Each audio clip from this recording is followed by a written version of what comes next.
Assalamualaikum warahmatullahi wabarakatuh. Nama saya Muhammad Nafami bin Kasim, nombor matrik 19-2019. Jadi hari ini saya akan bentangkan tentang rancangan mengajar atau dikenali sebagai RM. Jadi yang pertama kita pergi kepada tahun dan kelas, iaitu kelas apa yang kita ajar pada hari tersebut. Sebagai contoh adalah 5 ikhlas. Seterusnya adalah bilangan murid, iaitu kehadiran pelajar pada hari tersebut. Kehadiran yang kami buat adalah kehadiran penuh, iaitu 25/25 orang pelajar. Jadi seterusnya adalah untuk hari yang kita ajar, contohnya hari Selasa. Jadi seterusnya adalah tarikh yang dipilih oleh kami adalah 5/5/2021. Dan masa yang kami buat adalah 1 jam, iaitu dari jam 9.30 pagi hingga 10.30 pagi. 3. Jadi yang seterusnya adalah mata pelajaran, iaitu mata pelajaran yang kita pilih untuk mengajar pada hari tersebut. Sebagai contoh adalah pendidikan Islam. Jadi seterusnya untuk bidang adalah bidang yang kita pilih. Contohnya adalah sirah. Jadi tajuk yang dipilih iaitu hijrah Rasulullah SAW ke Madinah. Seterusnya adalah standard kandungan. Ini diambil daripada modul KSSR. Jadi sebagai contoh adalah 5.1, merumus iktibar daripada peristiwa hijrah Rasulullah SAW ke Madinah serta mengamalkannya secara beradab dan istiqamah. Jadi seterusnya adalah standard pembelajaran. Ia merujuk kepada standard kandungan. Contohnya adalah 5.1.1, menerangkan pengertian hijrah. 5.1.2, menerangkan sebab yang mendorong hijrah ke Madinah. Dan 5.1.3, menjelaskan peristiwa penting selepas Rasulullah SAW menerima perintah hijrah ke Madinah. Jadi untuk objektif pembelajaran, ia merujuk kepada standard pembelajaran. Yang pertama, mengetahui makna hijrah dari segi bahasa dan istilah. Yang kedua, mengetahui sebab yang mendorong hijrah ke Madinah. Yang ketiga, menerangkan peristiwa penting selepas Rasulullah SAW menerima perintah hijrah ke Madinah. Jadi seterusnya adalah pengetahuan sedia ada, iaitu apa yang murid sedia tahu, sedia faham tentang pembelajaran pada hari tersebut. Iaitu sebagai contoh yang kami buat adalah murid mengetahui biodata Rasulullah SAW. Seterusnya adalah penerapan nilai, iaitu nilai apa, nilai murni yang dimasukkan dalam pembelajaran tersebut. Sebagai contoh, bekerjasama, rajin, berusaha dan menepati masa. Seterusnya adalah alat bantu mengajar, iaitu alat yang digunakan oleh guru untuk mengajar murid pada hari tersebut. Yang pertama, replika kota Madinah dan kota Mekah. Yang kedua adalah kad imbasan dan yang ketiga adalah lembaran kerja. Okey, seterusnya adalah kebat, iaitu kemahiran berfikir aras tinggi yang diambil daripada taksonomi Bloom. Jadi kami ada ambil 2, iaitu yang pertama adalah sintesis dan yang kedua adalah penilaian. Jadi seterusnya kita pergi kepada penghayatan, iaitu apa yang murid dapat hayati sepanjang pembelajaran tersebut. Jadi sebagai contoh kami buat adalah murid dapat menghayati pengorbanan Rasulullah SAW dalam proses penyebaran dakwah. Jadi seterusnya adalah gabung jalin, iaitu apa subjek selain pendidikan Islam yang termasuk sekali dalam pembelajaran tersebut. Jadi kami buat adalah subjek muzik. Jadi seterusnya adalah kita masuk kepada aktiviti pengajaran dan pembelajaran. Dia punya jadual. Yang pertama adalah set induksi, iaitu kita nyatakan di sini permulaan set permulaan, iaitu guru mungkin membawa masuk bahan alat bantu mengajar dan sebagainya ke dalam kelas.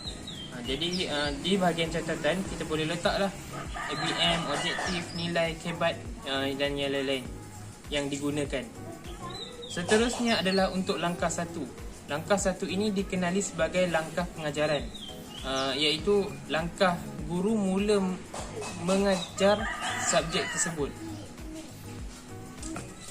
Seterusnya adalah boleh tak ini?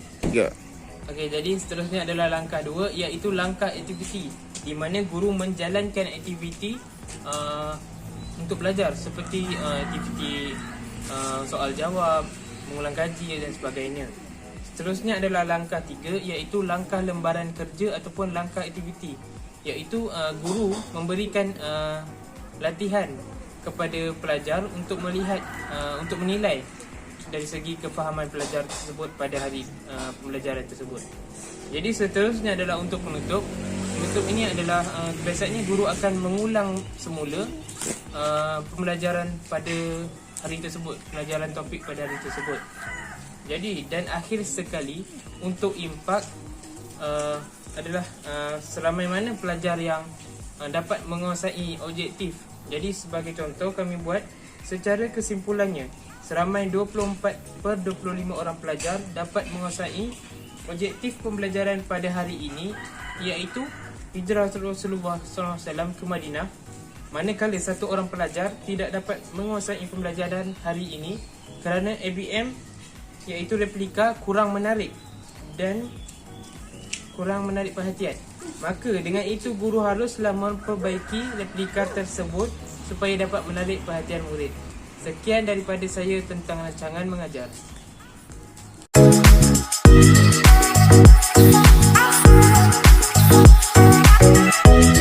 Assalamualaikum warahmatullahi wabarakatuh.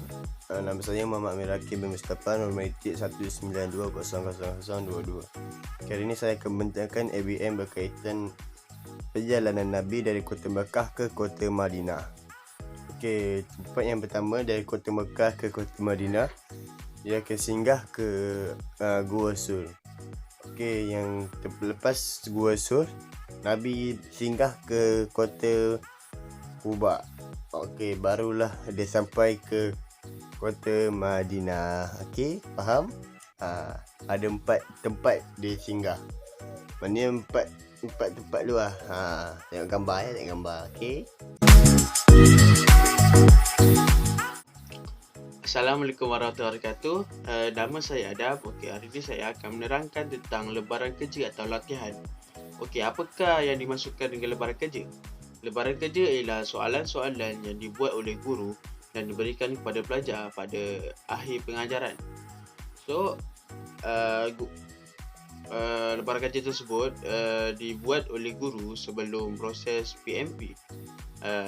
Pelajar akan menjawab soalan-soalan tersebut atau latihan tersebut pada akhir pengajaran. Guru akan memberikan contohnya 10 minit atau 5 minit kepada pelajar untuk menjawab, dan habis waktu tersebut guru akan mengutip lebaran kerja tersebut. Okey, kenapa perlu adanya lebaran kerja ni? Okey, dengan adanya lebaran kerja ni, guru dapat mengenal pasti pelajar-pelajar yang kurang faham atau faham tentang tajuk yang dipelajari pada hari tersebut. Okey, ni adalah contoh lebaran kerja yang kami buat. Okey, tajuk yang kami buat ialah tajuk sirah, iaitu proses hijrah Nabi ke Madinah. Inilah contohnya. Okey, pelajar akan mengisi tempat kosong tersebut dan menjawab soalan tersebut lah dengan mengikut turut urutan yang betul. Okey, itu saja daripada saya. Terima kasih.